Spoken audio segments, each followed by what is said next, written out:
Welcome back to the Triple XP Arcade, the podcast where nerd culture levels up.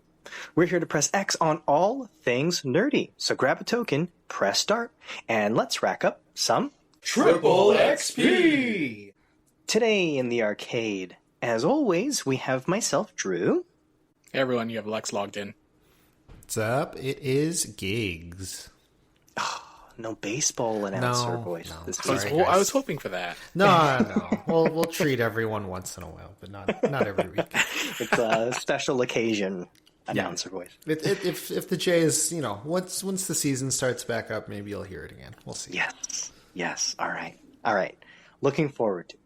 Today, we're going to be continuing our November nostalgia episodes with our midnight releases experiences, I guess I should say. So when we talk midnight releases, for those of you who don't necessarily know what those are, we're talking about things that are released the midnight of the day it comes out. So let's say something comes out on November 1st. So a midnight release would be on October 31st at midnight. Whatever is being released comes out right at midnight. So typically for midnight releases, you have kind of a hardcore group of nerds who are usually lining up to be the first to get in on whatever it is. So today we've got a little bit of a mixture of experiences with midnight releases for video games. The three of us have done midnight releases for movies as well.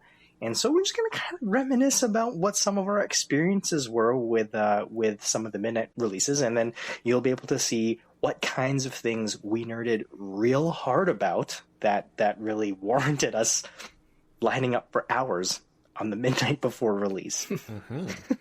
So maybe let's start with some gaming midnight releases, because I know that there's a few that the three of us have done together. Mm-hmm. And I know, Lex, I think that you've done maybe more than Gigs and I, right? Definitely, yeah. Yeah. Do you actually know the very first midnight release that you did? Sure do. You did? It was November 18th, 2006. Or November 19th, 2006. It would be the actual date. Launch. 2006. Okay, wait. Yes. Hold on. Let's November 19, 2006. Take a guess. Let's you and I. I'm gonna try and guess what it is. Yeah. Was this with Gigs and I, Lex, or just by yourself? No, solo. This was my very first one, completely solo. 2006. What was the consoles out in 2006, Gigs? That was 2006 was Xbox 360 and PS3, I believe.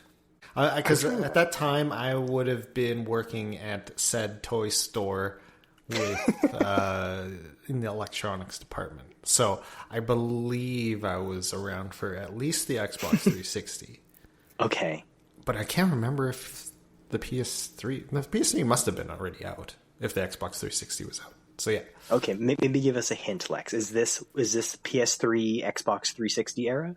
Yep, that's the generation. Okay. I genuinely have zero ideas. Well, I feel like so it's a game that Lex would play, but maybe not you or I might line up for. So what could that be on the 360 PS3 era? I'm trying to think of JRPG games. Yeah, me too. Or was there like a Final Fantasy? I don't think there was a Final Fantasy. Oh, this is great. What's the dungeon game that Lex mentions every once in a while? Omega Labyrinth. Omega Labyrinth. Is it that kind of game? Definitely not. No, okay. I was a lot more reserved back then. Okay, so what you're saying it's not DOA Extreme Beach Volleyball 2 or whatever. No, those were hard to buy back then, because that's true. You needed an ID. I feel like I had to keep an image for myself, but now I brag about the games I play all the time now. So it's very different when you get older. So Lex was going for image cred in 2006. Maybe it's Madden 2007 or 2007. Oh my god! Watching Lex play Madden would be the funniest thing. What is an audible? Isn't that a book, an ebook? Audible. one of the NFL plays where your quarterback pauses for a second to read a paragraph from the Audible app. From Moby Dick. Time killing strategy. Gotta run out the clock. Oh man. Sponsored by Audible. Okay, I genuinely have zero clue. Do you have any random guesses, Gigs, before we throw it back over to Lex? I honestly cannot. I think if anything, it would just be like a popular game at the time. Maybe it was like Gears of War 2 or something. But I feel like that's something that we would have all gone to. That's so right. I really don't know. Okay, Lex, hit us. What's the first midnight release you've ever did? Ooh, so you guys were quite off. First of all. Whoops. You were thinking about games, but this was a system. Oh. And it was a system you guys did not mention. Oh. Of that generation. So there was the Xbox 360, there was the PS3, and then there was the... Was that the Wii? Yeah. Oh my gosh. Oh my god. Yeah. Is that when it came out? Right. 2006? November 19, 2006. Yeah. Oh my goodness. I totally forgot about the Wii being in that generation. Yeah, for some reason, I feel like the Wii came out like in 2010 or something in my head. It came out, 1 week or 2 weeks after the PlayStation 3 or before? I can't remember the timeline of the PS3. But it was the same launch year of that one. Yeah. Oh my goodness. That's crazy. Where do you remember? Well, you know the date, Lex. I know you know where you. What store was it that you lined up at? Oh, let me sit down and tell you a tale here. Yeah, paint the picture this was for a us. scene. It was. I know everything about this day because this was one of the most core memories I've ever had. Okay. It was 1 a.m. at a superstore near our house. Yeah. Superstore. That's Yeah. right. So what ended up happening was I was thinking about it that evening, like the evening before. It was like midnight, and I'm like, you know what? I'm gonna go for it. I'm gonna get this Wii. I think this is my favorite console of the three, so I'm gonna go ahead and try and get one because back then, obviously, like it was a lot hard. You can't buy anything online or pre-order online. It's like you literally have to go in the store and get it. Yeah. You have to So keep what your ended up receipt, happening right? was- You had to like actually make sure that you had proof of purchase back then, right? Yeah, exactly. Yeah. So I left the house around midnight. I'm like, I'm going to go line up. I'm going to try and do this. The first spot I hit up was an EB Games. I get there. Lineup was massive. Like at least 50, 60 people at 12 a.m. And they opened at like 10 a.m. So I'm like, oh God, I don't think I'm going to get this one. So just a couple like parking lots down was a Future Shop. Yeah. And I go to the Future Shop. That Future Shop lineup was even longer than the EB Games. I'm like, oh God, these two lineups are going to touch in like a couple hours. Yeah, I was going to say that they were pretty close to each other, if I remember. So Yeah. they didn't like overlap. No. Oh, I don't know what it looked like at the like when it opened. So there was the Superstore there, and I'm like, okay, I'm gonna check this one out because Superstore was not one of the more well-known ones that people would line up to because they historically would have the least amount of stock. So the risk is very high to line up at a Superstore. So I get there, I get to the Superstore, and there were 8 people in line. I'm like, okay, I'm gonna line up here. I'm gonna do this. Yeah. So park the car. Stood in line, and that was it. That was the wait there. The lady in number 3 actually lined up in like the third in place. Like maybe like 20 minutes in the lineup, she came up to me and she's like, "Hey, would you like a chair?" And I'm like, "Oh no, I'm okay." She's like, "No, my son's sleeping in the car. Like we just have the chair here for him whenever he's ready. But in the meantime, it's not used. So would you like to use it?" I'm like, "Oh, that's very kind of you. Yeah, absolutely. I would love to use it." So they gave me the chair, and I just sat there. And this is November in Canada, late November in Canada. So this is, I remember the temperature was minus 20 Celsius, or oh my god, for you U.S. listeners, that's minus 4 Fahrenheit. So 1 a.m. start time, minus 20. Superstore doesn't open till 9 a.m. at the time. Wait, okay, hold on, pause for a second. Yeah. So this you were lining up at midnight, but the store didn't open at midnight. It was just regular store hours. You're just lining up in advance for open? Yeah, Oh there was my- no oh my midnight opening gosh. for these stores for the consoles. It was at store opening of the following day. Yeah. Okay, so you're there at And 1 this a.m. is- Yeah, 1 a.m. So this was like the Okay. official launch of the system. They weren't doing the midnight launches for the systems. They had to sell it at that store open. So Yeah. EB Games was I think 10 or 11 a.m. because this was a Sunday launch too. I think Okay. Future Shop would have been again 10, 11, and then Superstore was at 9 a.m. Okay. open there. So around 5 a.m. A car comes up, parks in the front, then someone gets out, and it's my mom. Nice. Okay. So she gets out and she gives me hot chocolate Aww, Aw. it's so sweet. because she didn't know if I was joking or not, if I was gonna line up. So basically, I just had left a note that I was like, and I didn't have a cell phone at the time either. Yeah. Yeah, 2006. Yeah. Yeah, I just left a note on the counter and I said that, "Hi, Mom, Dad, I'm going to line up for the Nintendo Wii. I'll either be at the EB Games, the Future Shop, or the Superstore," and that was it. So if I Aw. wasn't at any of those, you would not be able to have found me. Yeah. So that morning, my mom came over, found me in the lineup, and then gave me hot chocolate.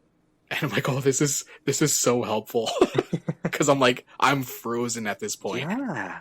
It was so cold that like the hot chocolate, like how scalding it gets when you like order one fresh. Yeah. That had no effect on me. I'm like, "Oh my god, I feel no heat." But my mom had to go to work at the time, so she couldn't have stayed with me to line up. She gave me the hot chocolate and then pieced out pretty quickly. Mhm. And then the lineup continually got bigger. So around maybe 7 a.m., I took a look at the line, and there's at least 100 people now. I'm like, "Oh my god, this is Bro. insane!" At a superstore. So I'm like, Yeah. this is only going to get worse the closer they get to open. Mhm. And I remember the group next to me, the ones that were number 10, 11, 12, 13 onwards there. It was a group of guys that were just playing like card games on the floor. Yeah. And I remember this because the guy that was number 14th in line, and this information will come by, will be important later on. So the guy Okay. number 14th in line, he kept trying to butt in like one of those, sorry to say, but the socially awkward people who don't know how to take a hint and stop talking. Okay. He kept trying to butt in to play card games with them. Okay. So he's not a part of the but- group. No, he's not part of the group at all, but he was talking Okay. about like random anime and stuff. Okay. Okay. And stuff like that. And then shortly enough, around 8 a.m., the manager comes out of the superstore, and they have these little tickets that Yeah. give you the number of how many systems you have. Oh. And what's more important is the group behind me, one person had shown up in that group later on after the lineup got bigger. Yeah. But he claims he was there with them at around 2 or 3 a.m., which was true. But me being socially awkward, I didn't want to start any conversations and confirm or deny that, because the manager had come out and he gave the tickets. So Yeah. first couple of people in line, ticket, gets to me, I get my ticket. I'm number 9 out of 13. Oh. Cutting it close, And- eh?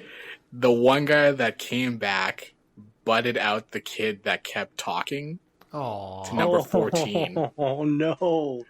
and he was creating such a scene because the guy was like, "This guy budged," but in reality, he didn't budge. He was there. He just decided to not wait in the cold with his friends. Yeah. So I don't know what the etiquette is there, but that's not something I wanted to get into Yeah. because at this point, I can't feel anything. I run to my car the moment I get that ticket because they're like, "Come back at open and the system is reserved for you." So Oh, nice. nice. Okay. yeah. Got it at 8 a.m., ran to my car, blasted the heat for like half an hour. I'm like, I can't feel anything. Like, I literally can't feel anything.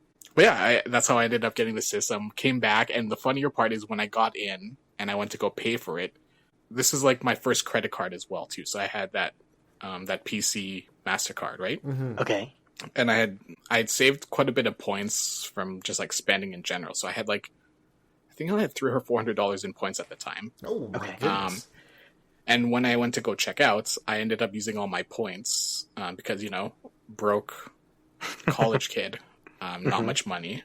And the people behind me were like so shocked when the price amount came up because I only had to pay $5.80 for the system and a game. And people were so confused. Why? Like, is the system that cheap? I'm like, no, I had like points. They're like, what are these points? Like, it's not well known at the time, right? Yeah, that PC had a credit card.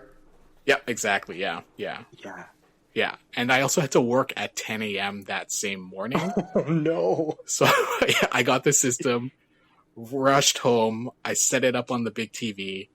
My dad was wondering what was going on. First game we played, Wii Sports Bowling. Yeah. And my dad, like, oh my god, I've never seen my dad smile at a video game, because like I got him to try the bowling, and he stuck out his tongue when he tried to swing the bowling ball. Like, you know, like how people are focusing. Like Jordan style? Yeah. Yeah, so we got to play like maybe half an hour's worth, and then I had to rush to my job in the morning and then just work the 8-hour day from there.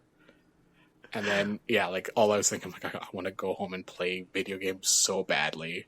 Yeah. But yeah, that's how I got my console. That's what game did you get with it? Wii Sports and an extra controller. I didn't buy a game with it because. Oh, okay. Yeah, my game purchases were a little bit later on at the time. Gotcha. Yeah. Yeah, I don't even remember what released with it. You probably only had like Mario Galaxy to pick from. Pretty much. There was Galaxy, and then Twilight Princess was the first game I got, but later on, because that came out on GameCube and Wii. That's right. Yeah. So that was the first major one I had purchased there. Man. Fun fact: I never played Mario Galaxy ever. Ever? Like even till today? Yeah. I bought it on Switch, like that collections. Yeah, the Galaxy recent one too. Yeah, so I'm looking forward to playing that for the first time. That's a good one. That's a really fun one. Yeah. I've actually never played it either, but I do hear that it's a really good one in the top tiers of Mario games. Yeah, I really liked it. I played only the first one. I never played the second one. But the first one was really, really good. Yeah. Okay. That's crazy.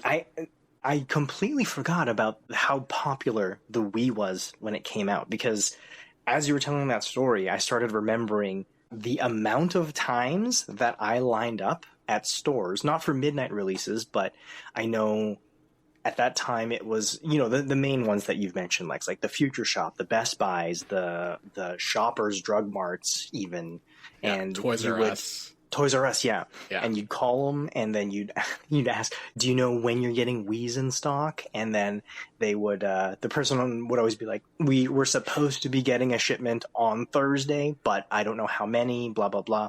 And so I remember going there and lining up in the mornings, and it's kind of like hit or miss. Sometimes you go, and like the store opens at 9, and you swing by at like 8, and there's maybe no one there, so you're like, okay, cool, maybe I can just come back when it opens. Other times you go there again, it's like 8 o'clock, you come an hour before the store opens, and then there's like 100 people lined up, and so it was kind of just like by chance. But I do remember that I in total lined up, I think many times, but I think I ended up getting 4 Wiis in the course of that duration. Because God. I think I got one of those. I bought one of them off you because it was super hard to get them, and I didn't even get it till like well after it was released.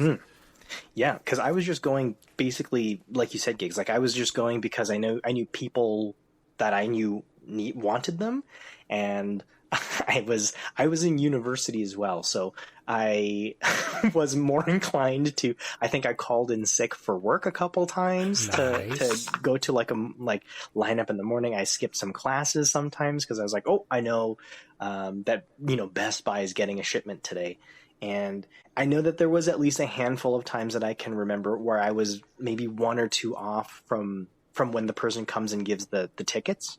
And they say, okay, we have 9 Wiis today. And then they'll hand out the tickets, and I'm like 10 out of 9. And I'm like, oh.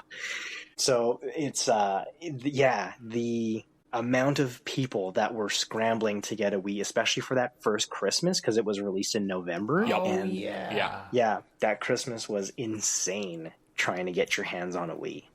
Yeah, there was one day, because this is university time. where there was stock at a Toys R Us, and a couple of us actually left the university grounds to go line up, and I might vaguely remember one of our listeners, Mr. C, shout out Mr. C, I won't say the real name. We had met at the Toys R Us because he was super excited to get a Wii as well. And that's when I found out there was inventory there. So we had all left and tried to line up for this system. And it was just absolute chaos when he got there. And the highlight of this moment was, and sorry, Mr. C, correct me if I'm wrong, leave a comment below. Or I don't know how that works. But subscribe and like, leave a comment below. Yeah. But I remember because when he got to the parking lot of the Toys R Us, he was in such a panic. He was trying to park, but he couldn't park properly because he usually reverse parks. But he tried to park head in. Yeah. And it was like the funniest, like Austin Powers. Austin Powers. Yeah, he tried to get in. I'm like, dude, man, let's go. The lineup's getting bigger. It's like a swing of 40 people and the time it took him to park. Yeah, that's crazy. But I can't believe that's the first midnight release that you did. That's wild. Yeah, that's the very first one. Yeah, very core memory for me. Jeez Louise, man. Yeah. All right, Gigs. You have a handful, same as me. Definitely neither of us have as many as Lex does. But do you remember your first midnight release for anything? I feel like I was working a midnight release before I ever went to one. I think. Yeah. Yeah. So when I was working at Toy Store, Toys R Us. When I was working at Toys R Us, sponsor us, Toys R Us. Yeah. Well, I don't even think they're not around anymore. I don't think they are. Oh, there's still, there's one in where we are. Sponsor us, Blockbuster. Sponsor us. Oh yeah, Aurora, Flex. Aurora. Yeah. Okay, sorry. DHQ. Yeah, I think I was working. It was either I was working or it might have not been a video game. Okay. Or video game related.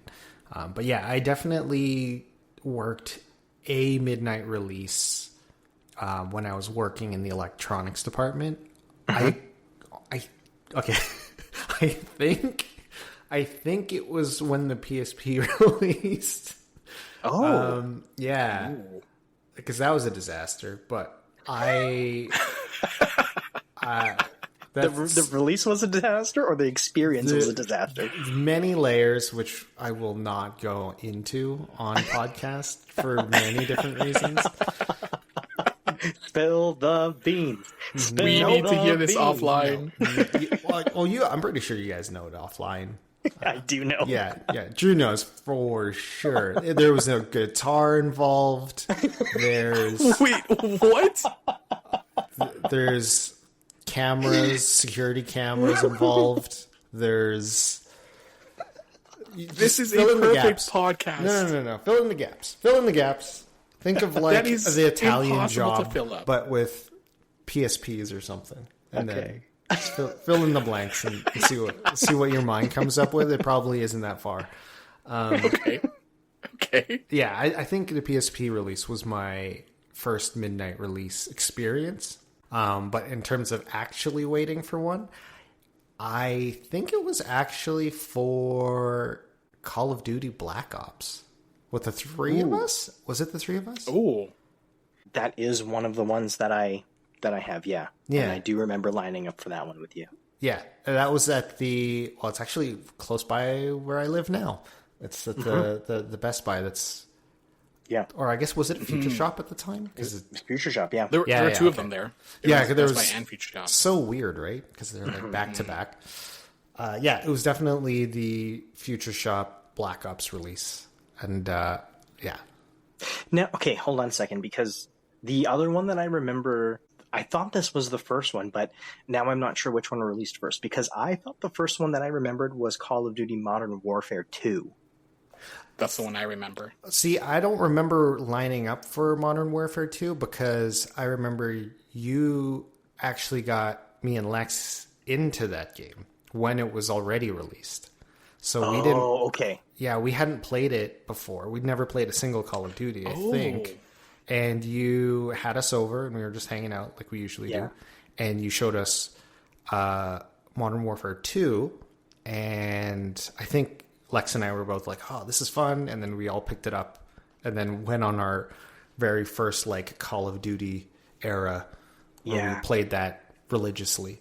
Yeah. But, okay. Yeah. That does. Okay. So this is piecing together more, because I think I might have done the Modern Warfare 2 release by myself then. Because I thought I did a Modern Warfare release, or sorry, a Call of Duty release solo. I just couldn't remember which one.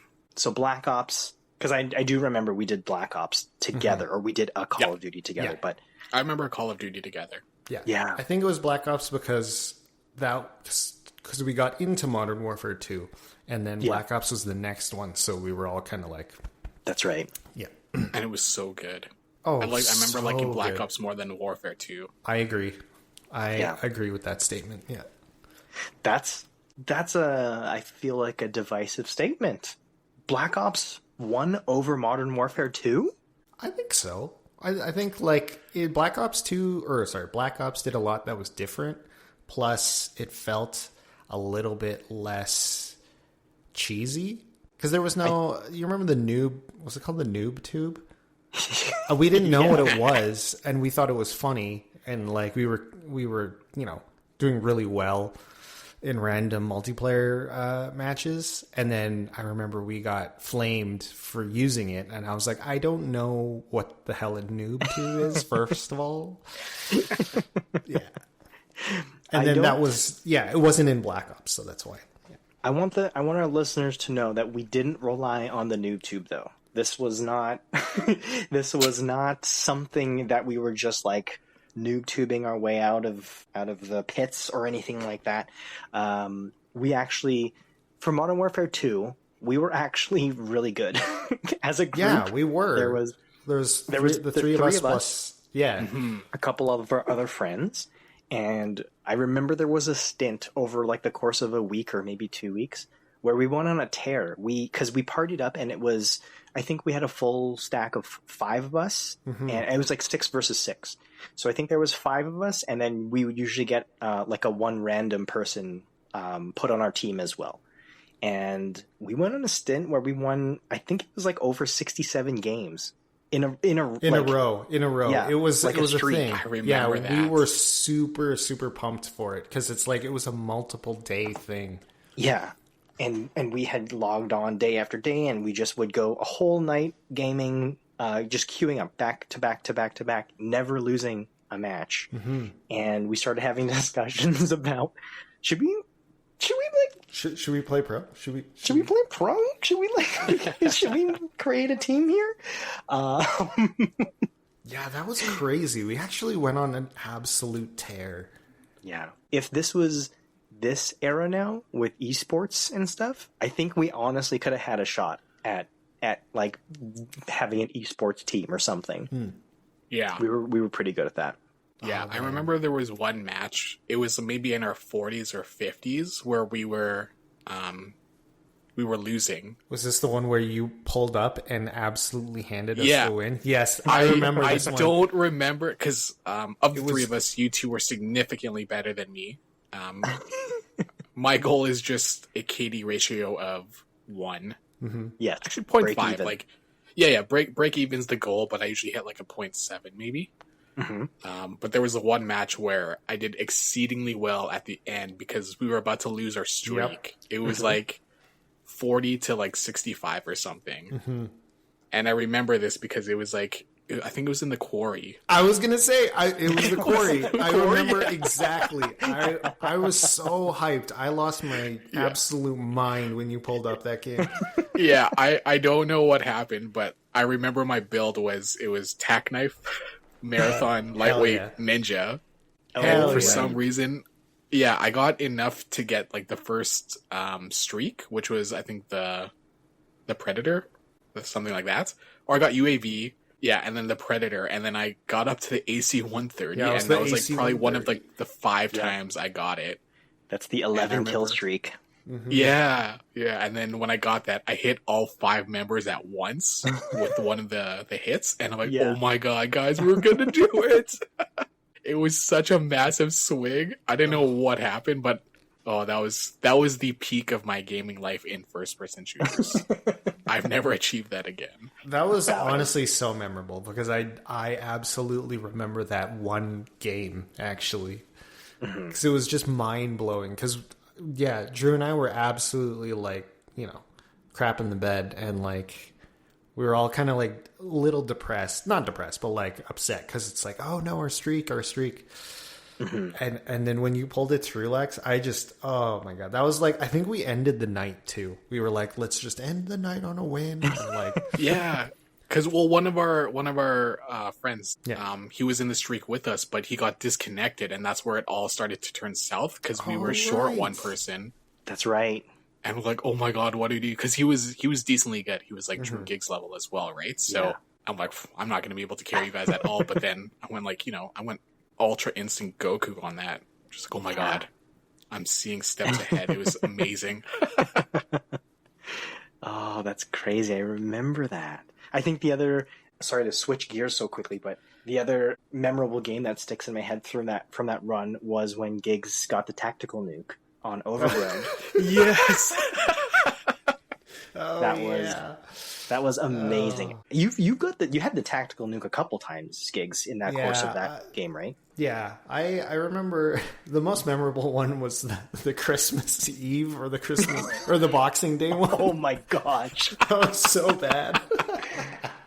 Boxing Day. Oops. Okay, so for some of our listeners who haven't been in this sort of nerd world the way that we have, there was this concept when we were gaming hard where you have these games that kids are into. Like, you hear the joke, like you have like 8-year-old kids yelling on Call of Duty, blah, blah, blah, right?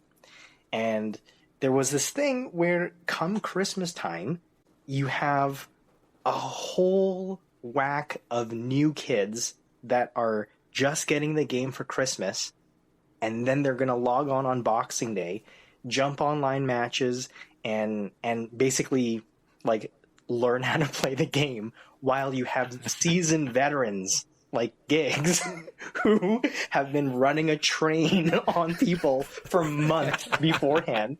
And then these new kids come on and they're like, "What's that? Where do I go? How do I throw a grenade?" And then Giggs is just steamrolling through everyone on Boxing Day, ruining everyone's Christmas. Oh, that was so good.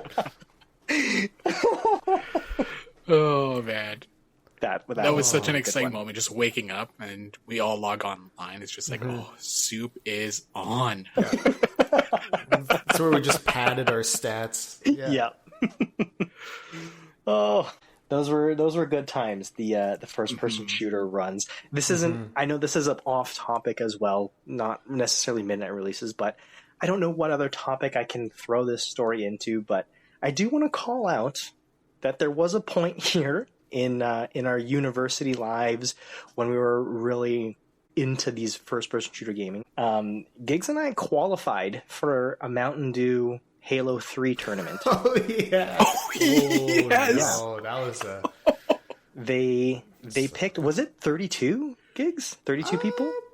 I don't remember, but it feels like that was the right amount. Like, I remember the size of the tent that we were all jammed in. Yeah. It was either 24 or 32 people or something like that. But in the entire province, they select the top 32 people to qualify for this Mountain Dew tournament, and then you play in like the final big tournament with your top players from your location. And Giggs and I played Halo 3 a ton, and we both qualified. This is one of the things that I do regret in my life is I actually didn't play in that tournament. I had to work, and I should have just either quit on the spot or maybe like call in sick or something like that. But I went to work instead, and Giggs went to go represent at the Halo 3 tournament. And how did you do, Giggs? Terrible. That was actually, so that was my very first sort of competitive, like real competitive experience. And that's when I realized for the very, very first time, like the gap between people that are good amongst people that you know versus people that are like good at like their game. You know what I mean? It's like I'd be the, you know, like the guy who's good at college sports, but then would absolutely just get smoked in any sort of like professional level. You know what I mean? Yeah, that reminds me of a quote. This is going to be maybe off the nerd front because this is sports, and I don't know how many of our listeners are like sports people. But for anyone who knows Brian Scalabrine, the NBA player, you know who that is, Gigs? Yep. Yeah, I've seen. Yeah. I know what you're going to get into here. Yeah. Yeah. So Brian Scalabrine has this famous quote because he's notoriously known for riding the bench and not playing a ton, and he's got a nice cult following, but like people will joke that he's like one of the worst NBA players. And so a lot of people say, oh yeah, if you play street ball or whatever, or you play rec ball at the YMCA, you could totally take Brian Scalabrine in a one-on-one. And so he went on a little tour and just demolished people playing one-on-one in like rec leagues and one-on-one in the gyms and on the streets. And his famous quote when responding to these people that keep saying, well, Brian Scalabrine sucks. And he said, I'm closer to LeBron James in skill than you are to me. So the skill gap is huge between like one of the best street ballers or one of the best regular people that you know compared to the worst pro. And this is sort of, I think, the experience that you're describing, Gigs, right? Is like the people who are like pro level at Halo 3 are just crazy leagues ahead of like the best people that we would know in a social setting, right? Yeah, totally. It's like the gap between that 1% and the 0.1% is so large that it's very humbling. It's very, very humbling. And you're just like, oh, jeez, better check myself now. Yeah. But you can always have that under your belt saying, you know, I qualified as the top percent in Halo 3 for a Mountain Dew tournament. A lot of people tried, and they tried to qualify, and you know, you have to have stats because they checked your stats in the game to support, like, you can't just, it's not like a lottery pick. They actually selected people who were in the top percent. So you're always going to have that cred. Yeah.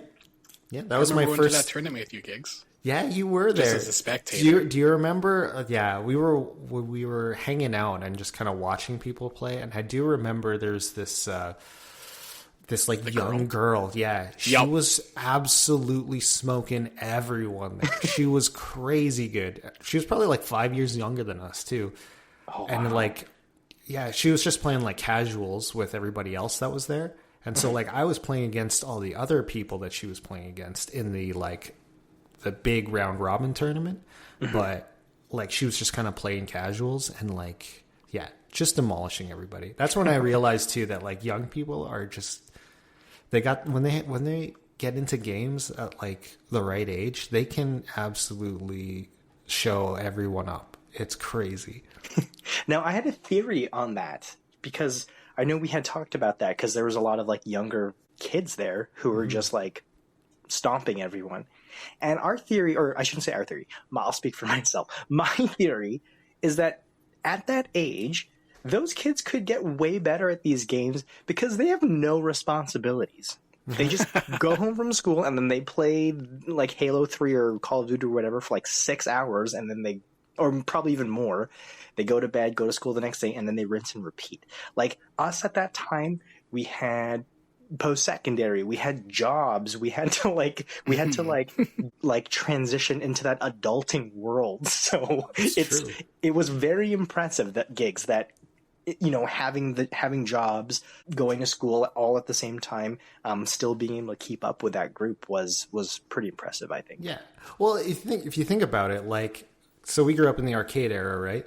So I remember beating grown ass adults at Killer Instinct in the arcade when I was barely tall enough to like look at the screen. And that's just like being a kid. You got all the potential in the world, man. Yeah. You you have the big dreams that you can get. The sky's the limit on how good you can get. Whereas when you're an adult, you're like, this is about as good as I'm going to get if this 8-year-old kid just wiped me. Yep. All right, this weirdly has turned into a Call of Duty slash. But let's transition off because the other midnight release that I remember going to, correct me if I'm wrong, because there's a few of these are muddled in my head. I think the next midnight release that I remember was not a game or a console. I remember us going to the midnight release for the Avengers movie, the first one. Yeah, we did. Sure did. We referenced this in one of our previous episodes where we got the post-credit trailer for Avengers, and I lost my absolute mind. And with movies, midnight releases were very, I want to say, necessary. Because with games, you just want to be the first in the game. Consoles, obviously, you want your first to be hands-on. But with movies at that time, the big thing was spoilers. Like, if you waited a day or two to see the Avengers, being the nerds that we are, you're going to get all of the Easter eggs, all of, like, the post-credit scenes, all of the fun things. Like, it's totally spoiled for you. So you had to be there, like, at the very first showing at 12:01, even if you're leaving the theater at, like, 3 a.m. Do you guys remember the catalyst for this, like, this idea where you wanted to avoid spoilers? I remember I don't know if it was the catalyst. I remember a scenario that I specifically remember, but I want to hear sort of what you're thinking, Diggs. Yeah, so this is, again, when I was still working at Toys R Us, but it was for the midnight release of Harry Potter. And was it the Half-Blood Prince? Yeah. Like, this is the infamous one. Yeah. And, like, so I didn't line up, but I had people that I worked with that were into Harry Potter.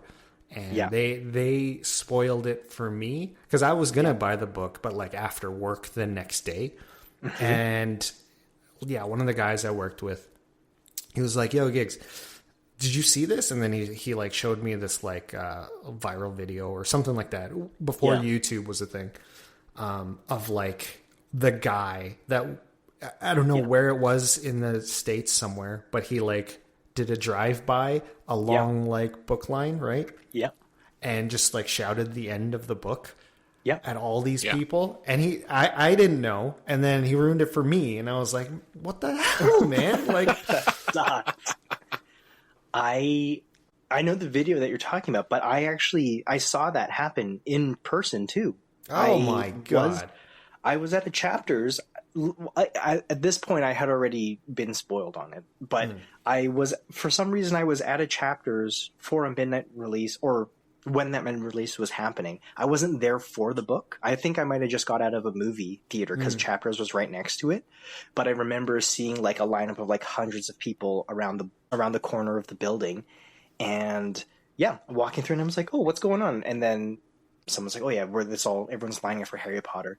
Yeah, and then some total butthead comes ripping down the parking lot and is just screaming the end of the book all along the line, and people are booing, people are throwing like their garbage and drinks at the car and stuff. But that's the worst.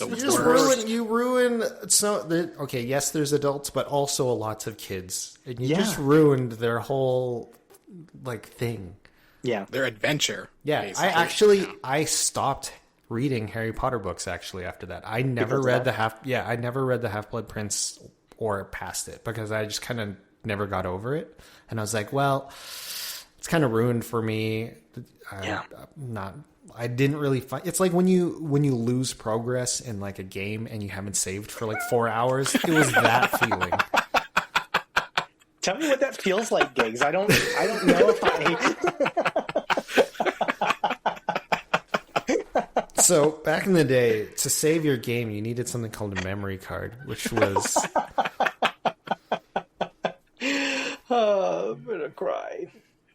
Sorry, man. No, I know exactly what you mean. Like for our listeners who heard the last episode, this is why I've never played Final Fantasy VII ever again. Yeah, it was Drew's Final Fantasy. Oh, Lex. But yeah, that's the exact catalyst that I was thinking about as well, Gigs. But yeah, so the Avengers movie, when we did the midnight release for that, we wanted to avoid all of that stuff because I was in no way going to have anyone spoil the Avengers, and it was 100% worth every moment of the wait, staying up late. In my opinion, like that setting, when you're with people who appreciate the property or whatever that you're like watching, it's like a whole different experience. Like, you have people that are like, they're noisy, right? They're loud, they're cheering, they're like, you hear people talking, and it's normally distracting or very frustrating when you're watching a movie and you just hear people talking and you're like, come on, man, just watch the movie, right? But when it's like, when you're there for a midnight release, it's kind of like it has a different vibe to it. So it's like, it doesn't bother you because you know everyone's there like nerding out just as hard as you are. And something happens and you're like, oh, I want to like tell both of you, like, oh my God, did you see that? Like, you know, like you want to just be totally immersed in that movie. And so I can't remember if I've gone to a midnight release for a movie before the Avengers, but that was totally worth the experience, in my opinion. Yeah, I can't remember if there was another one either. That was like the first movie I was really, really excited for. Because we had, you know, it builds up to it, whereas like there's not a whole lot of movies that do that. So yeah. So that kind of like ties up Gigs and I on the midnight release side. So Lex, we're gonna have you do the heavy lifting here because we did your first one with the Wii, and that was 2006. You said, right? Mm-hmm. And I know that you have a lot more, so I want to go through the timeline with you here. Unless before we pass it over to Lex, Gigs, do you have any other ones that you remember? Ooh, for nerdy things, no. I only have one more midnight release for the dumbest thing, which I could talk about later or now. Yes. I'm interested, but I want to pin yours for after. Yeah. I think it's a good finale. Okay. Okay. All right, Lex. So you started with the Wii, 2006. Okay, walk us through the timeline. What's the next one that you hit up?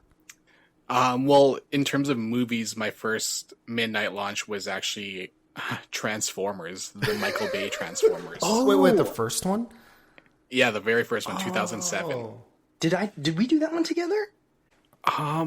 This was when I was back at my fast food restaurant days. I can't remember if you guys came with me or not, but I maybe because it was super hyped and I was able to invite people over because they had actually rented out the entire theater for us. I feel like and it was I like the remember Cineplex this. employees too. Yeah, right? something sounds very familiar about this. Yeah, I do remember you getting a special viewing or something that you invited us to. I think it was this one then. Okay. Transformers, yeah. That one was wild because I think honestly prior to that movie, I haven't seen special effects as epic as that movie. Mm-hmm. Oh, because they've never made a Transformers live action before, right? And I remember like there's two main scenes that I'll always remember that movie. And the first one was I don't even know the Transformers names. I just know the scene, but the helicopter one at the very beginning. Oh, yeah. Where they do the original Transformers transforming noise with it. Mm-hmm. Yeah. And it just like blows up the entire base, which was nuts. Like that was watching crazy. that in theaters was crazy. Like the subwoofer, the effects, everything about it was nuts. And then the other scene was, again, I can't remember the Transformers name, but when they're on the highway and they're going like 100 kilometers an hour and then it transforms while moving. I'm like, what is happening right now? Amazing. Like the effects in this movie was insane. Yeah. That was the cop car, right? No, it was Barricade. Barricade. Yeah. The construction vehicle against Optimus Prime. I'm like, whoa, this is nuts. The CGI in that movie was incredible. Like, I feel like that CGI is better than a lot of CGIs that I'm seeing in current movies. Yeah, definitely. But like that they're first Transformers was lazier. insane. Yeah, that one was unbelievable. Like the music, I watched that movie 6 times in theaters, actually. Oh, really? Like an obscene amount of times, because that movie was insanely good at the time. Honestly, well, we could do an entire episode on the Transformers series, but the first one is like top tier for sure. That one was awesome. It's not a dangerous banger, is it? No. No, the first one was good. Yeah. Because Shia LaBeouf was still funny. Megan Fox was like super popular at the time, so Yeah. And like it was the first Transformers movie, right? So it's like you didn't really have any preconceptions yet of like the Michael Bay of it all. You know what I mean? So you know what? We were there with you. I do remember now because I was super upset because my favorite Transformer, like, you know, dies. Jazz. Yeah. And I was like totally bummed after the movie. I remember that. It was the only Transformer that, like, dies. He's the only one that dies. Yeah, what the hell? Doesn't he get ripped apart by Megatron? Yeah, dude gets like, like he's a sandwich and he gets ripped in half. It's crazy. That was disappointing for you. Yeah. It was Funny super for disappointing. Back when back when Pontiacs were still a car or still a manufacturer. Yeah. Oh, that's right. Yeah. All right, Transformers. Good. Okay. So that's. Do you remember the date and year for that one, Lex? I just remember 2007. That's when Transformers had come out. 2007. Okay. Yeah. So we got 2006, 2007. Hit us with your 2008. No, 2008 or 9. Unless 9 was the Modern Warfare one, but I don't remember. I remember Call of Duty, but now it might be the Black Ops. Black Ops, lineup. Yeah. Yeah, so no 8 or 9.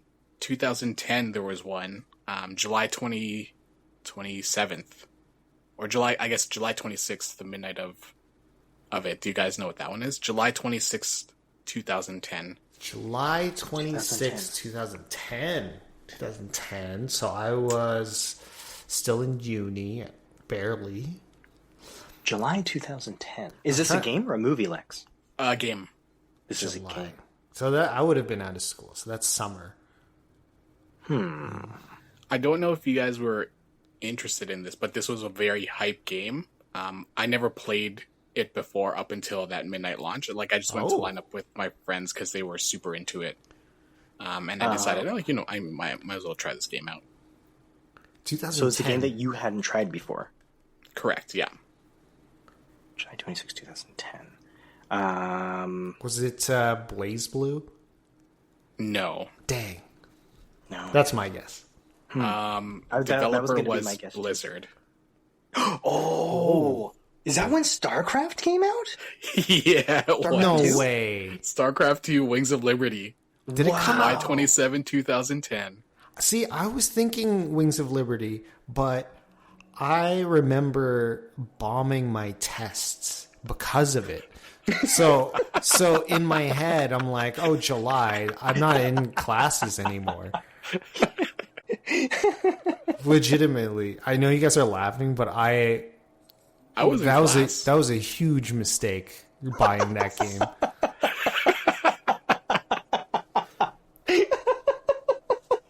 I hope Mom doesn't listen to this one. Actually, she's gonna be super mad. That was a huge mistake buying that game, you said. Ooh. I mean, the game must be. Well, I mean, I've played StarCraft 2, obviously, but yeah, StarCraft 2 was great. So, Yeah. So you had not played StarCraft 2 before, Lex, but your friends were into it, so you were like... The first StarCraft, I never played the first one, yeah, but it was such a hype moment because, like, what was the time difference between StarCraft and StarCraft 2? Like 15 it was like 15 years, yeah. Because, like, the first StarCraft was very old comparatively. Yeah. What was the crowd like? The crowd for the StarCraft? Very, very chill. The crowds in, like the early 2000 eras was a lot more fun than the crowds now. Really? I feel like you hit like the real diehard fans who are willing to talk to you in the lineups versus now everyone's just lining up and they just want to get in and out, right? Oh, I see. Yeah, because like you don't have. Well, I guess there were some smartphones at the time, but you're more encouraged to talk to people because you're not looking at your device and browsing like Reddit or something, right? It's like data was crazy expensive back then, like 500 megabytes for like $80. So like and like the whole point of the midnight launches is you're going with a group of like friends, which makes it a lot more fun too. So even back then as well, like StarCraft 2, I remember this was at Future Shop. They were giving away some really cool stuff. Like I got a StarCraft 2 hat. Oh, what? Sick. Yeah. I remember getting a hat from there, and then some my friends got mouse pads. They just had like a bunch of random like memorabilia for StarCraft. Yeah. So it was so cool to see that. Dang. I'm not trying to like, throw any hate or shade on anyone here, but I feel like the Call of Duty midnight release crowds were always like if you just put yourself, just imagine, how you play Call of Duty and then you hear the chatter on the microphones, like that's the crowd that you're with for a midnight release.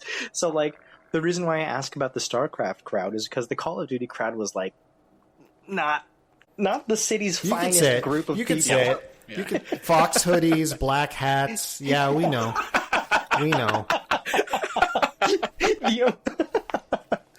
The amount of what is the shirt, like the tap out? Ed Hardy Affliction? shirt or the tap out Affliction? That's the one, man. The Fox hoodies, Affliction shirts, like they had the monster energy drink truck out there for like playing games. That's so like that Call of Duty crowd is like rowdy and a little bit rough around the edges. But the StarCraft, I feel like it was a fun crowd. They seem like there would be more. There was an ongoing conversation. I remember this in the lineup itself of just people asking computer specs because everyone was super worried. They wouldn't be able to run this game. Well, like, what do you have? I'm like, I have like a GTX 3050. They're like, oh no, you're gonna have to play that on minimum specs. Yeah. I have like a GTX 470. Like, whoa, you're gonna be playing this on extreme mode. Because gaming PCs weren't quite as easy to get a hold of. Like, people were still making them, but it was a lot harder. They weren't popular, and they weren't as popular as they are now. Exactly, and like people that play PC games, like especially at our age, we couldn't even afford it. To be honest, them stuff was expensive when we were young. Yeah. StarCraft 2. Okay, so that was. I didn't know that you did a midnight release for that one, but that's awesome. The swag, that's like the ultimate nerd group, it sounds like lining up, talking about PC specs, like getting ready to rock on StarCraft. Like, that's awesome. And that was one of the games where, like, literally you line up, you get it, you install it that same night, and you start playing. So I didn't start playing till like 2:30 a.m., but like everyone was online. Yeah. I'm like, holy smokes. Like, we all have school the next day. We were all in, like, spring or summer class. It must have been, like, summer class, like, block week or something like that. Yeah. But that was epic. That was your fault I bombed those courses then. I didn't buy it. I didn't buy it until you were telling me about it. Because it was you and your work buddies. Crew. Yeah. And you're like, oh, yeah, you could. It's like 4-on-4, whatever. We need more people. And I was like, all right, I'll pick it up. And then lo and behold, I'm bombing my next course. Well, if your mom is listening, it's Lex's fault. That's the reason why. Toss me there. All right, awesome. StarCraft 2010. All right, bring us up to 2011 now. Nothing in 2011. Really? As a university kid working a fast food job, you got to be limited with your games. But that forwards us to 2012. May 15th, 2012. What do you guys think that launches? Ooh, May 15th. Ooh. Halo 4. Halo 4. I feel like Halo 4? I don't know. I honestly don't think Lex lined up for any first-person shooters after Call of Duty. No, definitely not. Yeah. No, okay. Final Fantasy 13. I think 13. No. Wait, okay, hold on. I'm going through the Rolodex of Lex's history, And I feel like there has to be a Pokemon game in here somewhere. Oh. Is this a Pokemon game? No, it's not. Is it a Zelda game? It's not. Is it a Metroid game? No, it's another Blizzard game. Was that Diablo 3? It was Diablo 3. Is Yeah. that when that came out? Oh, my mind is just blurred. So, right now. Wow. This one, I have a little bit of salt to it because, again, I've never played Diablo 1 or 2. Mm-hmm. And my friends, they're obviously into StarCraft, so they are all super into Diablo. So, again, just ended up lining up again with them for Diablo 3. Mm-hmm. But this was the game that I didn't end up actually installing that night because it was so late. I was tired. And the following day, literally my group of friends were like, oh, this game is absolute trash. Like, the worst game. And I'm like, oh no, like, what do I do with my copies? Do I return it? They're like, no, don't return it. It might get better. So we'll just wait it out. But in the meantime, this game is trash. I'm like, okay. Like 2 weeks later, I'm asking them, like, what'd you guys end up doing with your copies? Like, oh, we're still playing it. I'm like, what the hell? Like, I haven't even opened up my copy yet. They just kept going without you? Yeah, they're like, but this is such a terrible game. Like, you're like, it's something we're gonna stop playing. I'm like, okay. Like a month later, I'm like, did you guys stop playing? They're like, no, we're still playing. I'm like, you guys are the absolute worst at this. Like, so fast forward to when I was packing up my house in 2022, I have a sealed Diablo 3 game. Very nice. Wow. That can go for cents now. I think so, yeah, like 11 cents. So I never even played that, but that was the launch I went to at midnight, picked up the game at full price, and never ended up playing it. The first time I actually really got into it was when it came out on Switch in like 2018 or something. And it was actually very good by then, yeah. actually. Yeah. You might have one of the most unique experiences in the entire world. I genuinely don't know if there's going to be another person who lined up for a midnight release for a game and never opened it or played it. Right? That's crazy. Yeah. I was so salty. Like, that's why, like, I never even bothered opening it because I'm like, it just gave me bad memories. Mm-hmm. But when it came out on Switch, like, my new group of friends, they were super excited to play it. I'm like, okay, like, I'll set up the TVs at my house. Let's play it. And we did. Like, one of my friends, she actually just flew back in from Korea that day. So she was not only like crazy jet lag, but she arrived at like 5 p.m. that day from her flight, went home, dropped off her luggage, and then came straight to my place. And all, like, the other 3 of us were already playing the game because we got it earlier that morning. So that game was easily the longest play session I've ever had in a game. And we played for 29 hours straight. Whoa, what the heck? Non-stop, yeah. Well, I guess there's no mystery as to why this was your new group of friends. Yeah, there you go. They actually waited and wanted to play with you. Get wrecked, old group of friends. Bunch of Judases. Yeah, right. Dang, I would be salty too, Lex, to be fair. That's awful. Yeah, a rare copy of Diablo. And to be clear, it wasn't you guys. I don't think you guys even got into Diablo at all. I only got into Diablo 3 like well after. It was like the first expansion or whatever it was, Reaper of Souls. Okay. Yeah. I only got it because it was on a super huge discount sale on the Switch, and then I figured I'd give it a try with you guys. Mm-hmm. Yeah. That's actually one of my most played games on the Switch.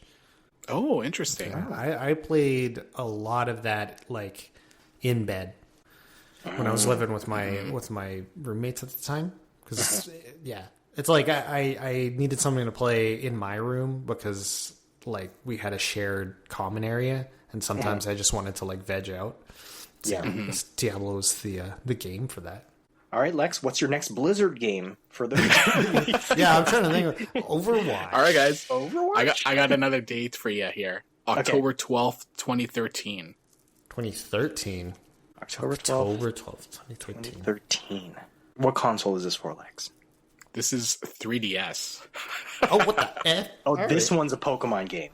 Yeah. Okay. Is X this and Pokemon Y? XY? Yeah, this is Pokemon X, Pokemon Y. Yeah. And for reference, I actually never played a Pokemon game fully up until X and Y. Wow. No way. Yeah, because Red and Blue was the first game that we had gotten on the Game Boy. My brother got Blue, Gigs, you had gotten Red. That's right. And I never got to play those games because... You weren't allowed to play the... Yep. As the younger cousin and younger brother, and only one single save file. Oh, that's right. No. There's only one save file. There was never an opportunity to even try that game. But even after your brother beat it, you didn't get the second playthrough, like the after run? No, because you have to collect all 151 Pokemon. Yeah. Oh. And I traded. I used to trade. Yeah, and you have to trade, yeah. So I was the one that gave your brother all of the red editions. The red exclusives, yeah. Oh, no. And then even you missed out on the Leaf Green and Fire Red on the Game Boy Advance. On the color, yeah. Oh, yeah, the Advance, yeah. We're set on Gold, Silver, Ruby, Sapphire. Diamond, Pearl. Diamond and Pearl, yeah. Holy smokes. Yeah. Okay, Diamond and Pearl was DS, but I never got into Pokemon games at the time. Like, I liked the anime more, so I never played the Diamond and Pearl series. I mean, to be fair, all of the ones post Leaf Green Fire Red or Red Blue Yellow on the original Game Boy, I wasn't really into any of them after the original 151 Pokemon, because they all just started, they just mashed together. Yeah. Yeah, I didn't feel the connection with the Pokemon after that, because it's like, this one's an ice cream cone with a face, and his name is Cone Face. Vanillite. Like, Vanillite. That's somehow not even better than Cone Face. But you know what I mean? Like, it's like, there's ice cream cone. This one's a key. And I'm like, it's kind of lost the luster for me. So we're seeing Lex's Pokemon knowledge has really exponentially increased. Yeah. Okay, so XY, so you did a midnight release for that one. I feel like that midnight release group must have been really fun. I feel like a Pokemon crowd's really fun to be around. Yeah. People dress up for Pokemon. Well, I don't know if it's true now, but 2013 sure did. Like, I would say at least half of the group was dressed up as like a trainer or a Pokemon or a professor. That was a lot of fun. That was a blast. I did not, no. It was like there's like a projector screen going on. Someone was playing the anime from their car. Nice. Like, like the Tokyo Drift car. Some guy had come in that and had speakers and a TV on the back of their car. And they were just playing like Pokemon, the animated series, like the original Kanto League. That's awesome. Like, this is great. Yeah, and it was a big one because Pokemon X and Y, like, they included the original starters as well. Yeah, that's what made it exciting. I played Fire Red and Leaf Green on the Game Boy Advance, and then, like I said, because those ones were like the equivalents from the original Red, Blue, and Yellow. And then I didn't play any of the other ones because, like I said, I'm not interested in any of the Pokemon outside of the original ones. But then X and Y is when I got back into it, because actually you told me, Lex, that this one was kind of back to the OG. That's right. Areas, and so I picked it up, and Pokemon X and Y was really good. I really liked that one. Yep, I agree. That was always my favorite game. I think it's because my favorite Pokemon is also in that game, like the starter Chespin. Yeah, Chespin. Yeah, the story was really good in that one too. Like, Diamond and Pearl had great stories. X and Y had great. Those are probably my two favorite storylines in the Pokemon series. Wow. Yeah, like, it's interesting because, you have your different nerd groups, and, like so we know kind of the stereotypical Call of Duty group. We saw how nerdy the StarCraft group was. The Pokemon group, like, the three of us were actually just at a... sorry, not the three of us. Lex, you, me, and your wife were at a Pokemon card trading event just recently.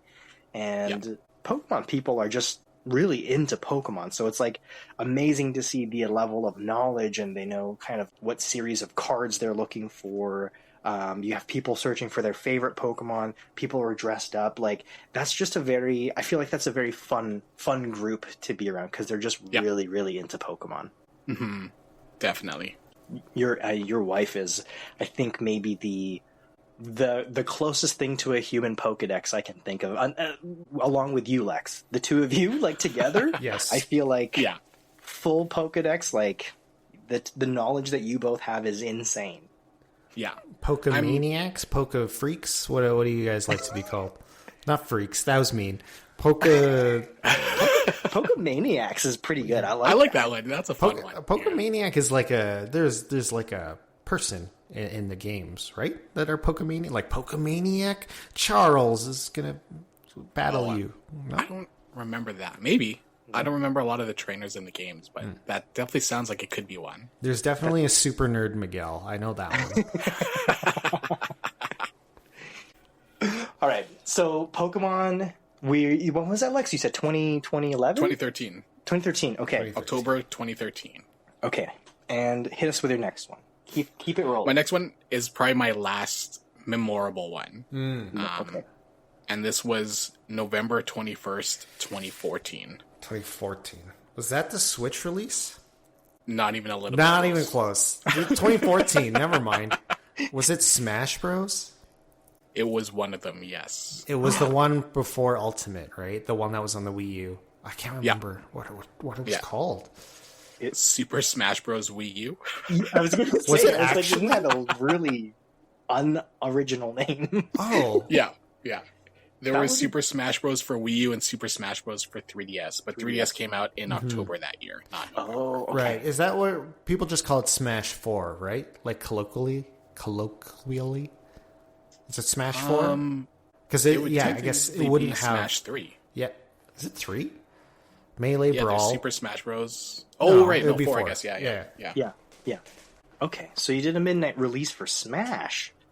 How was that crowd? Not only for Smash. So November 21st, 2014 was probably one of my most expensive non-hardware purchases that I've ever done. Non-hardware purchases. That was the launch of Super Smash Bros. For Wii U.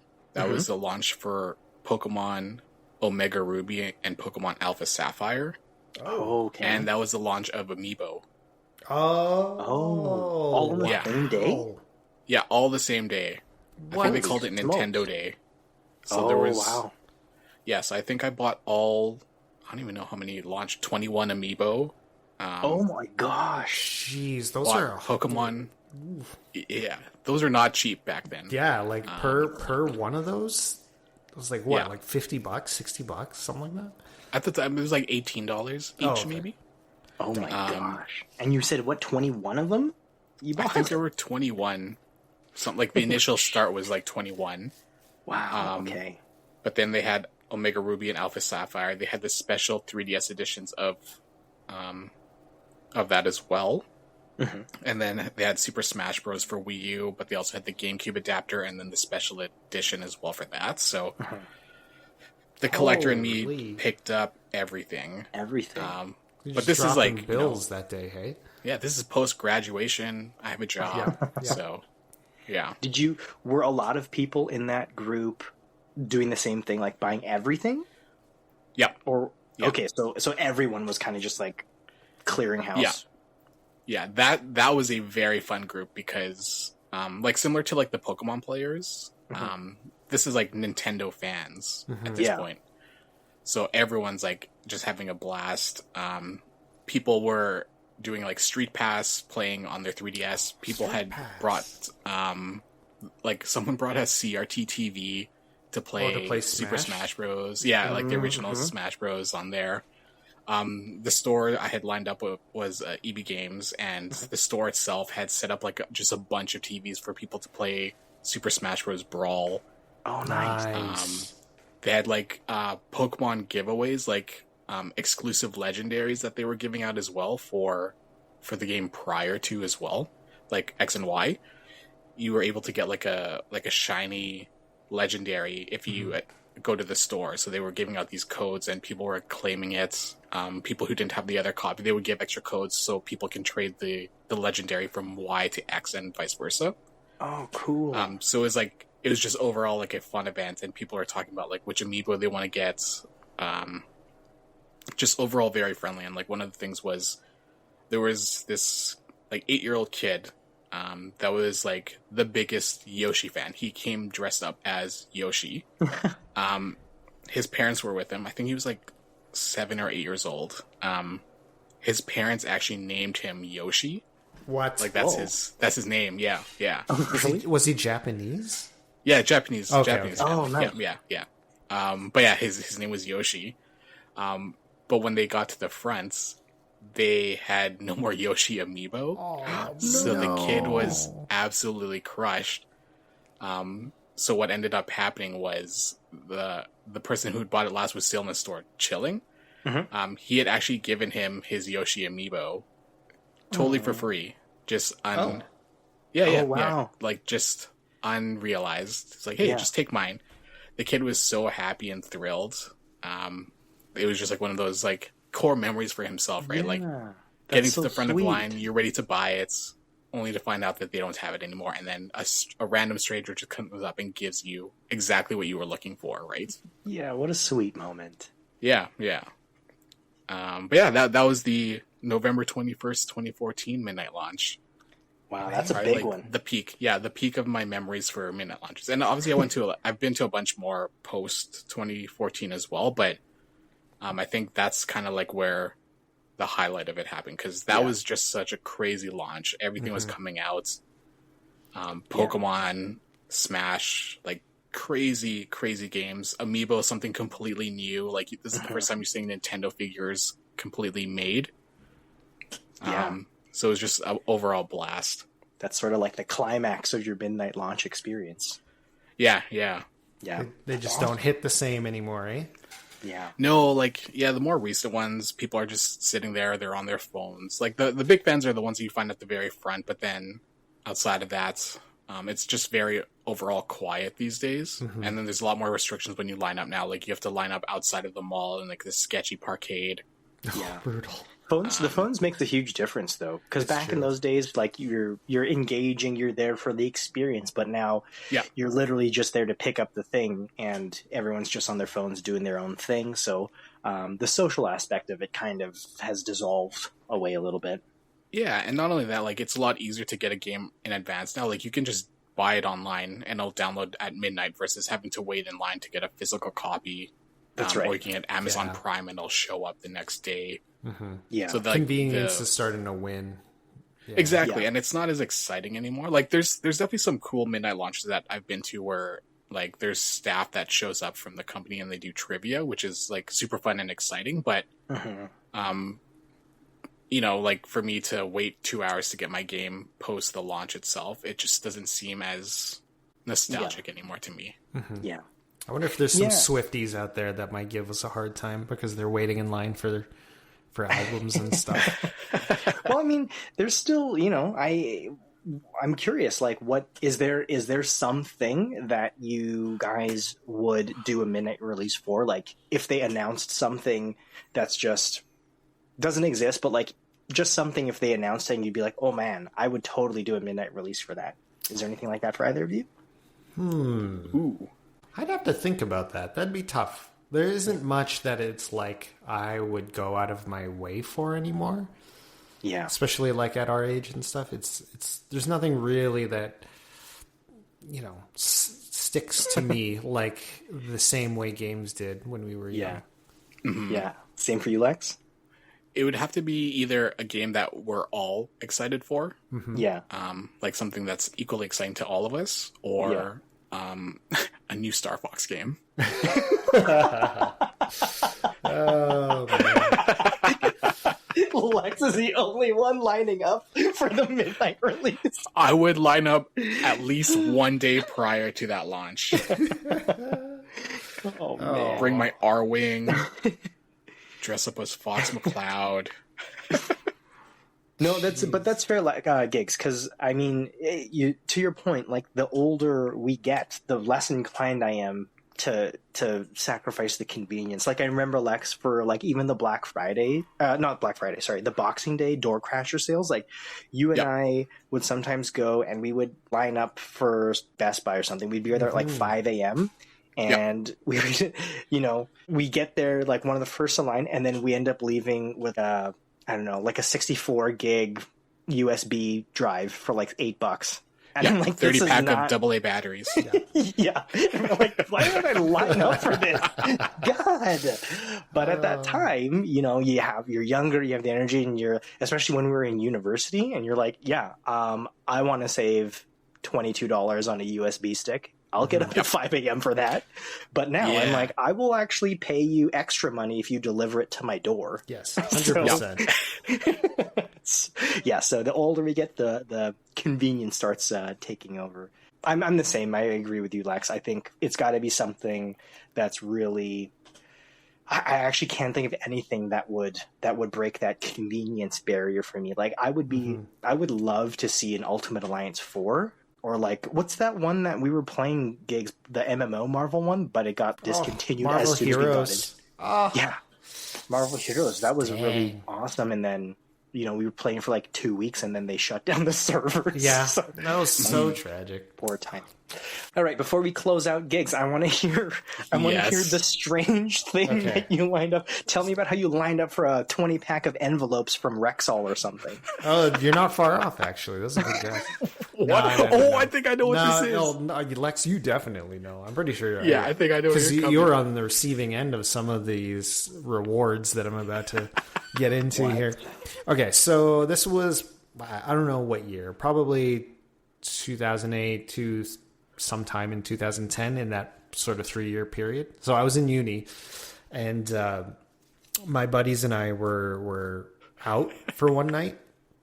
I honestly can't remember if it was just a normal bar or if it was at a club, but we were all, we were all drinking, having a good time or whatever, but like, wait, can Drew guess, like an actual guess? Oh yeah, go for it. Going? Yeah, I could have swore you know about this. I don't even want to ruin the anticipation. The buildup of this is like, I'm so excited, so I don't even want to ruin it for our listeners by entering a guess. I want you to just go for it. I bet if my mom's listening to this, she's gonna know what it is too. So, okay, so this is like that. A couple years into uni, my buddies and I were at either a bar or a club or whatever. We were drinking, normal college age things, and one of my buddies kind of like mentions offhand that there's this place, and they're gonna open tomorrow morning, and the first, I think it was like 24 or 30 customers or whatever will receive a year's worth of burritos from Mucho Burrito. And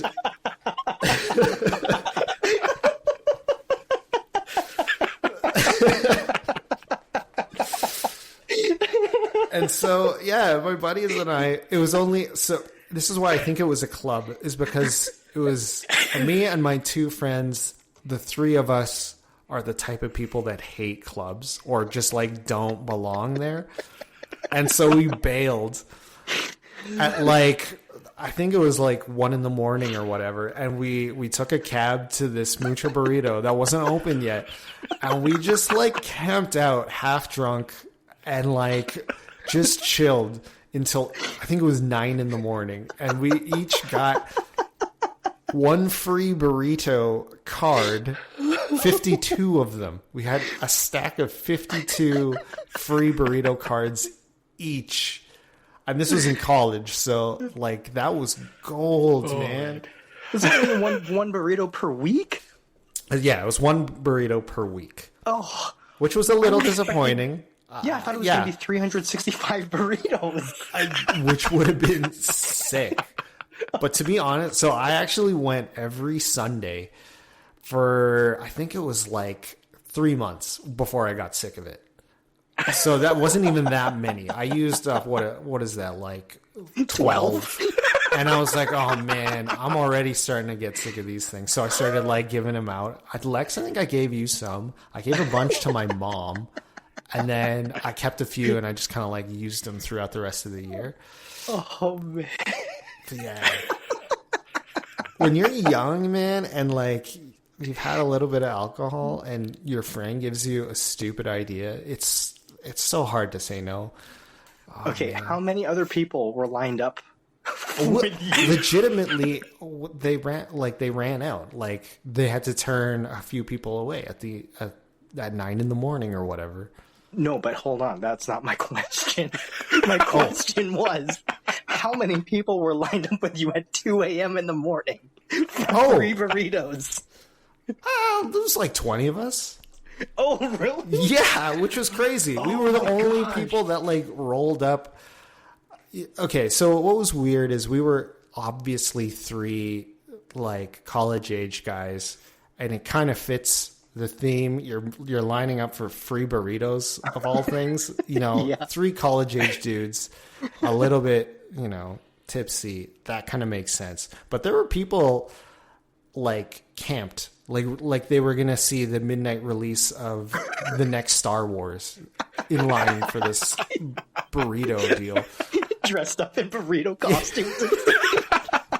What was this crowd like? Compare it to the Call of Duty crowd, please. The Pokemon crowd. What was this crowd looking like? They were like, oh man, I can't even like. Okay, so some of them were elderly people, which was a little weird because it's like, like why? First of all, yeah, there was a few. I don't know how to say this politely.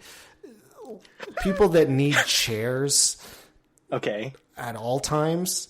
Okay. Gotcha. Yeah. Kind of, there's that kind of crowd. And then kind of everybody that filled out the end of the line were like parents and their kids. Oh, wow. Yeah. See, the way that I envisioned this in my head was it was you and your friends camped out at 2 a.m. You were the only ones that went in, and the staff was like, oh, okay, here you go, guys. And then people just kind of strolled in over the next hour, and they were just like giving them out. Didn't realize there was a camp out for this. Damn. I mean, I feel like we would have caught on. If that was the case, we would have caught on. But when we got there was like 10 people ahead of us. So, All right, folks. Well, this is, I guess, an unintentional pun, but that's a wrap for us this week on the Triple XP Arcade. We always love hanging out with you in the party, so please leave a comment below and let us know if you have gone to a midnight release, and if so, what midnight releases have you gone for? And now with this new bit of information, have you ever done a midnight release for anything maybe a little bit on the eccentric side, like a year's worth of burritos?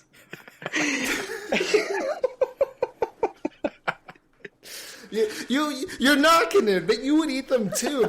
They're pretty good. I kind of was hoping that they would have just given you 365 burritos on the spot. And that would have been hilarious. Just like walk out of there with trays. Just a truckload of burritos. That would have been great. All right, be sure to follow us on social so you don't miss a drop with new releases every single Friday. Next week, we're going to be talking about arcades. We're going to be talking about our arcade experience growing up, or arcades in general, so that'll be a really good one because, as Giggs mentioned earlier, we grew up on arcades, so there's going to be lots of really fun stories on that episode next week. Until then, game on, stay nerdy, and remember, you always level up faster at the Triple XP Arcade.